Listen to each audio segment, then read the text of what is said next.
love you. Good job, baby. That's my little mermaid. Baby, fist bump, pound it. Love you. Hey guys, happy Monday, February 26th. Cheers. Here with the family. Just got done training, just got done coaching. We're about to go swimming, as you can see. Welcome back to another episode of Yellow Chair Weightlifting. My little dinosaur here. Link, come say hi real quick. Come say hi. Give him a big roar. Give him a dinosaur roar. Oh, he just ran by. Link, in the last video, I actually wanted you to tell everybody what your favorite dinosaur is. Will you do that real quick? Come over here. Brady, don't hit the table. My favorite dinosaur is Spinosaurus. Spinosaurus. Can we see a Spinosaurus roar? No. Okay. Maybe next time. I love you. You ready to go swimming? Okay. All right, let me do this really quick, okay? We'll talk about moving around the bar here. All right, buddy, go lay down. I'm a flipping mermaid. All right, guys, here we go. Let's get to it. Just a few minutes here. Just wanted to spark up another one of these talks with you guys because I enjoy these so much. They're so much fun. Hey, before we get started, go to doweightlifting.com. Join my weightlifting team. I'll give you a call. We'll talk numbers, goals. We'll get you on the team Facebook page. We'll get you the Zoom link. Get you on the email chain for the program. I'd love to be your coach. Love to have you. Let's rock and roll, baby. Look, when I'm walking up to a 160 kilo bar in the snatch, and I'm using that as an example of that was a competitive snatch for me back in the day when I competed in weightlifting as a professional for Team USA. 160 at 94, that was a good uppercut to a lot of my competitors. And I've snatched more than that in competition. I've obviously snatched more than that in training, but that was just a really consistent lift for me in comp. And so that's why I'm using 160 as an example. When I'm walking up to that barbell, nationally, internationally, locally, maybe we've done over 200 meets at this point throughout the span of 20 years. It's been a great journey.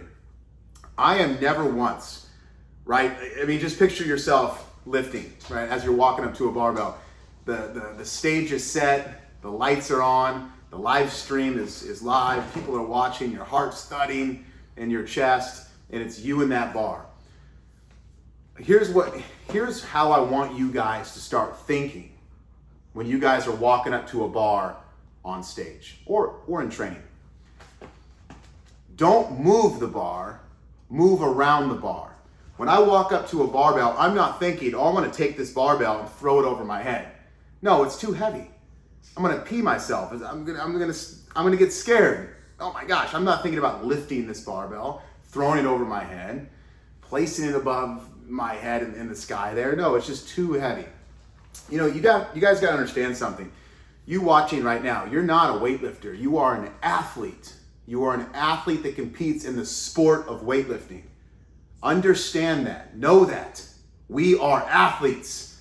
We're gonna move around that bar in an aggressive, fast, explosive manner. Okay? We are not lifting anything. We are moving around everything.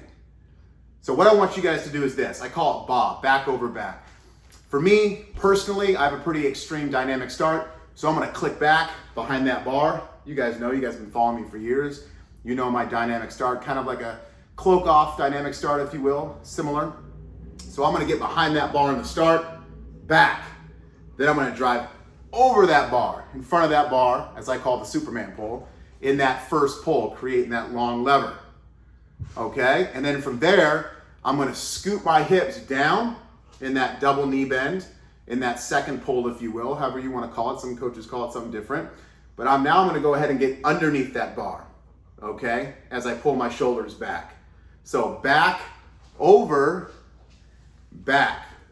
So right there on those 3 points, all I'm doing is moving around that barbell. There's no lifting, okay? And from there, I'm gonna explode through that bar, of course, throughout the finish, continuing the pull back as I'm getting up on my ballet toes.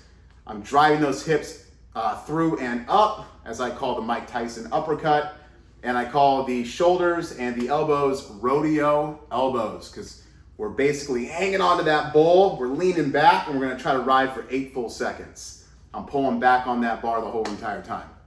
And throughout that finish, that barbell is gonna stay in the hips, it's gonna oscillate around the body, and then at the very tip top of that finish, that barbell is going to recoil off your body, therefore then it will peak, okay? And so right off the bat, we have back, over, back, right, in the scoop, okay, back again throughout the finish. And then from there, we're gonna go ahead and pull ourselves, not just vertically under. I don't want you to think under, I want you guys to think through the bar. Okay, getting into that, you know, as I like to say nowadays, like that Toma lock. Okay, you guys have been following me for years, you know how I lock as well. I'm pulling myself in front of that bar. I am on my heels, my ass is to the ground, my chin is down, my eyes are straight, and that bar is a solid few feet behind my head. You could easily take 4 or 5 barbells and just put them right behind my neck in that catch, okay?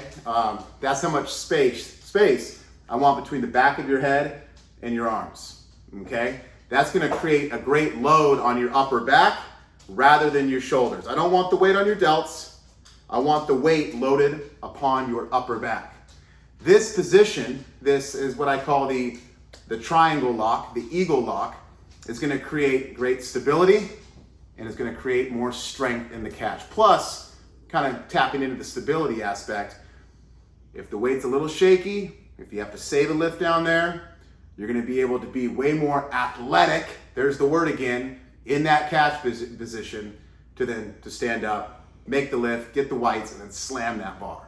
Okay, so already, I'm back in the dynamic start, I'm over in the first pull, I'm getting back in the scoop, right? I'm going, another way is going underneath the bar, and then I'm continuing that momentum, pushing my feet horizontally through the platform throughout the finish, getting back in the extension, okay, which I call the arched angel. Toes, Mike Tyson hips, rodeo elbows, rodeo shoulders. And then from there, I'm going through the bar, locking myself in front of that bar, not under, but in front.